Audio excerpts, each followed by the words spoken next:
ఇక ఐదవ పద్ధతి అనులోమ విలోమ ప్రాణాయామం. అంటే కుడి ఎడమ ముక్కు రంధ్రాలను మూస్తూ చేసే సాధన అన్నమాట. ఈ ప్రాణాయామం ఒకదాని తర్వాత మరొకటి చొప్పున కుడి ఎడమ ముక్కు రంధ్రాలను మూస్తూ సాధన చేయాలి. ముందుగా కుడి రంధ్రాన్ని మూసి ఎడమ రంధ్రంతోనూ, తర్వాత ఎడమ రంధ్రాన్ని అంటే మధ్య అనామిక వేళ్లతోటి ముయ్యాలి. మధ్య వేలుతోటి ఉంగరం వేలుతోటి కూడా మూస్తూ అరచేతిని ముక్కు యందుంచి సాధన చేయాలి. ఎడమ ముక్కు రంధ్రంలో ప్రాణవాయువు చంద్రుని యొక్క శక్తికి ప్రతిరూపం కనుక అది శాంతిని చల్లదనాన్ని కలిగిస్తుంది. కనుక ప్రాణశక్తి ప్రవహించే నాడుల్ని శుద్ధి చేస్తుంది. అందుచేత ఈ ప్రాణాయామాన్ని ఎడమ నాసికా రంధ్రంతోనే ప్రారంభించాలి. ఈ ప్రాణాయామాన్ని సాధన చేసే విధానం కుడి బొటన వేలుతో కుడి నాసికా రంధ్రాన్ని మూసేయండి. ఊపిరితిత్తులు పూర్తిగా నిండే వరకు ఎడమ రంధ్రంతో మెల్లిగా శ్వాస పీల్చండి.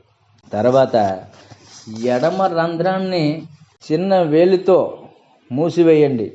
కుడి రంధ్రాన్ని తెరిచి దానితో శ్వాస పీల్చండి. ఈ క్రియని ముందు నెమ్మదిగా ప్రారంభించండి.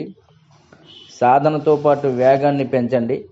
ఈ ప్రాణాయామం చాలా కాలం సాధన చేయగలిగిన తర్వాత మీకు వీలైనంత శక్తితో శ్వాసను పీల్చండి. అలాగే శక్తివంతంగా శ్వాసను వదలండి. పైన చెప్పిన విధంగా ఒకదాని తర్వాత ఒకటి కుడి ఎడమ నాసిక రంధ్రాల ద్వారా చేసే సాధన 3 నిమిషాలు చేయాలి. మీకు అలసట అనిపిస్తే కొంచెం విశ్రాంతి తీసుకుని మళ్ళీ ప్రారంభించండి. మానకుండా సాధన చేస్తే ఈ ప్రాణాయామాన్ని 3 నిమిషాల నుంచి 10 నిమిషాల వరకు కూడా చేయవచ్చు. కొంత సాధన బాగా స్థిరపడిన తర్వాత సాధకుని సామర్థ్యం పెరగడంతో సుమారు వారం రోజుల్లో అతడు ఆగకుండా 5 నిమిషాల పాటు చేయగలుగుతాడు. ఆ శక్తి అతనికి వస్తుంది. ఈ అనులోమ విలోమ ప్రాణాయామాన్ని క్రమం తప్పకుండా ప్రతిదినం సాధన చేస్తే మూలాధార చక్రస్థానంలో దారపు ఉండగా చుట్టుకొని ఉన్న కుండలని మేల్కొనడం మొదలవుతుంది. దీనినే వేదాలలో ఊర్ధ్వరేతస్సు అని మరియు అర్వాచీన్ యోగ భాషలో కుండలిని శక్తిని ఉద్దీపనం చేయడం అని అంటారు. ఈ ప్రాణాయామం చేసేటప్పుడు శ్రద్ధగా ఓంకారాన్ని జపం చేస్తే మనస్సు ధ్యానానికి సన్నద్ధమవుతుంది. అలా చేయటం వల్ల మనసు ధ్యానం యొక్క ఉన్నత స్థితిలో ప్రతిష్ఠితం అవుతుంది. అయితే అనులోమ విలోమ ప్రాణాయామం చేసేటప్పుడు శివసంకల్పం ఏమిటయ్యా అంటే ఈ ప్రాణాయామం చేసేటప్పుడు ప్రాణశక్తి ఎడ మరియు పింగళ నాడుల ద్వారా ప్రవహిస్తూ ఘర్షణ మరియు రాపిడి వల్ల సుషుమ్ను నాడి మేల్కొనగలదని మీరు మనసులో భావించండి. అష్టచక్రాల నుండి సహస్రార చక్రం అంటే సెరెబ్రల్ గ్రంథి అంటారు. ఈ సహస్రార చక్రం వరకు ఒక జ్యోతి, అది ఒక దివ్య జ్యోతి వలన ఊర్ధ్వస్ఫురణ జరుగుతోంది.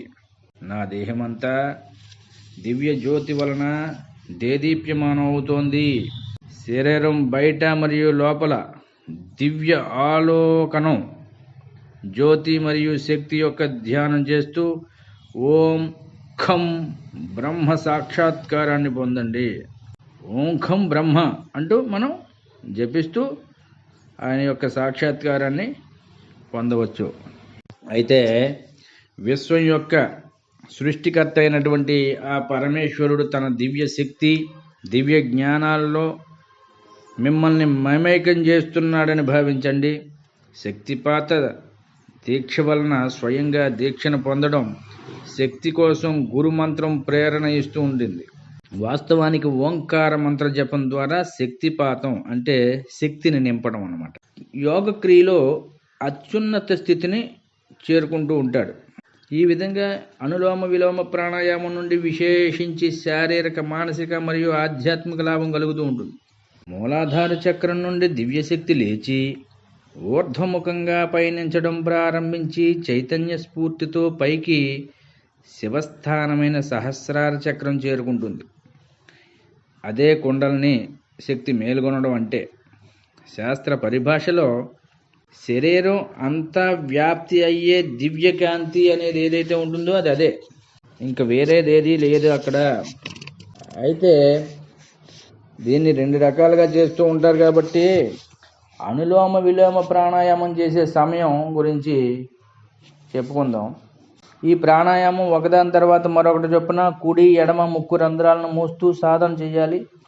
ముందుగా కుడి రంధ్రాన్ని మూసి ఎడమ రంధ్రంతో, తర్వాత ఎడమ రంధ్రాన్ని మధ్యమ అనామిక వేళతో మూసి ఆ అరచేతిని ముక్కు ముందు ఉంచి ఒక పద్ధతిలో సాధన చేయాలి. ఈ క్రియను చేసేటప్పుడు ప్రారంభంలో కొంచెం కష్టంగానే ఉంటుంది, అయితే అధిక బల ప్రయోగం చేయొద్దు. మరియు మోచేతిని అధిక ఎత్తు వరకు ఎత్తి అనులోమ విలోమ చేయవద్దు. మీరు నెమ్మదిగా 5 నుంచి 7 రోజులు సాధన చేసిన తర్వాత నిరంతరాయంగా 5 నిమిషాలు అనులోమ విలోమ ప్రాణాయామం చేయగలుగుతారు. అనులోమ విలోమ క్రియను ఒకసారి చేయడానికి 10 సెకండ్లు పడుతుంది. అంటే 1 నిమిషంలో సుమారు 6 సార్లు. 5 నిమిషాల వ్యవధిలో అనులోమ విలోమ దాదాపు 30 సార్లు చేయవచ్చు. ఆరోగ్యంగా ఉన్న వ్యక్తి మరియు సామాన్య రోగాలతో బాధపడే వ్యక్తి 15 నిమిషాలలో 90 సార్లు అనులోమ విలోమ క్రియ చేయగలుగుతూ ఉంటారు.